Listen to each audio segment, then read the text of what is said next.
Assalamualaikum warahmatullahi wabarakatuh. Selamat pagi anak-anakku sekalian yang Bapak banggakan dan Bapak cintai.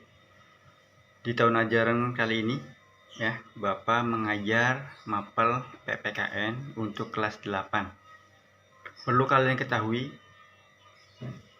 KKM mapel PPKN itu 75. Jadi Bapak mengharapkan sekali ya kalian belajar lebih giat dan semangat walaupun kalian belajar di rumah ya. Supaya apa? Supaya KKM mapel PPKN tercapai. Oke, kita langsung saja ke materi bab pertama mengenai tentang kedudukan dan fungsi Pancasila.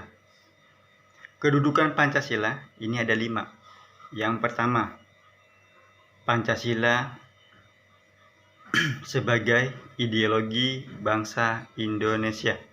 Yang kedua, Pancasila sebagai dasar negara Republik Indonesia. Yang ketiga, Pancasila sebagai kepribadian bangsa. Dan yang keempat, Pancasila sebagai pandangan hidup bangsa Indonesia. Yang kelima, Pancasila sebagai perjanjian luhur bangsa Indonesia. Di Pancasila ya, ini merupakan landasan yang ideal ya, yang berisikan 5 sila, yang dimana sila satu dengan sila yang lain saling berkaitan, saling mendukung satu sama lain, saling bersinambung sehingga menjadi kuat ya, yaitu Pancasila. Dasar negara ya, merupakan landasan kehidupan negara. Selain itu ya, sebagai pedoman hidup negara yang mencangkup nilai, tujuan, dan norma bernegara, serta sebagai landasan ya, penyelenggaraan suatu negara. Bapak ambil contoh, ibaratnya sebuah bangunan dikatakan kuat atau kokoh ya, ini tergantung pondasi awalnya.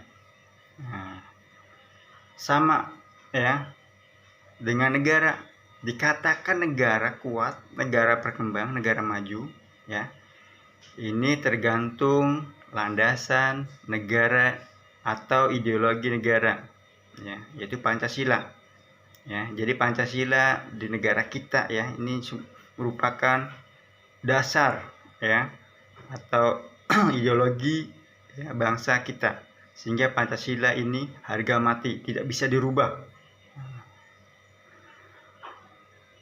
Jadi dasar negara ya, Pancasila ya, ini sebagai dasar negara yang harus bisa mewujudkan ya landasan bernegara yang di dalamnya ya berisi cita-cita, tujuan, dan norma beragama. Semua ini ya dalam rangka untuk mengatur kehidupan dalam penyelenggaraan negara. Dalam ideologi Pancasila ini ya, perlu kalian ketahui ya, dalam ideologi Pancasila ini mengatur ya hubungan warga negara dengan negara secara seimbang ya, tidak tumpang tindih, ini seimbang. Contoh hubungan agama dengan negara. Jadi negara kita bukan negara sekuler, yaitu negara yang memisahkan dengan agama. Agama benar-benar diakui di negara kita. Hubungan agama dengan negara ini ciri dari ideologi Pancasila. Agama erat dengan negara, jadi tidak terpisah ya. Negara memperhatikan kehidupan beragama seperti yang diatur pada pasal 29 ya yaitu negara menjamin tiap warga negaranya untuk memeluk satu agama. Tetapi yang membedakan ideologi Pancasila dengan ideologi komunis dan ideologi liberal, ya. Jadi ideologi komunis dan ideologi liberal ini tiap warganya, ya, boleh tidak memeluk agama dan boleh memeluk agama lebih dari satu. Kalau di negara kita, ya, yang berdasarkan negara yang berideologi Pancasila, tiap warganya tidak diperbolehkan ateis, ya, yaitu tidak mengenal adanya Tuhan. Jadi bangsa Indonesia, ya, berlandaskan ideologi Pancasila, tidak dibolehkan tiap warganya tidak memiliki agama. Semua warga negaranya harus beragama, yakni memilih satu agama. Nah, itu perbedaan antara ideologi Pancasila dengan ideologi komunis dan liberal. Lanjut, kita ke karakteristik Pancasila. Karakteristik Pancasila ini ada 5, ya.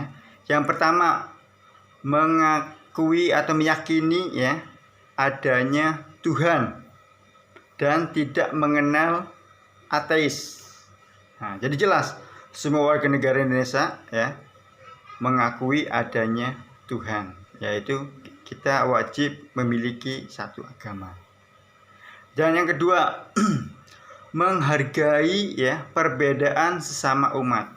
Jelas, ya, yang namanya kita hidup di negara Indonesia, kita wajib, ya, menghormati perbedaan, karena di Indonesia ini beraneka ragam, ya, Bhinneka Tunggal Ika. Tapi kita tetap satu juga, ya, tetap bersatu. Terus yang ketiga, menjunjung tinggi persatuan bangsa. Jelas di Indonesia ini sila yang ketiga ini, ya, kita persatuan Indonesia. Kita harus menjunjung persatuan, ya. Tidak boleh, ya, pecah belah. Kita harus bersatu, ya.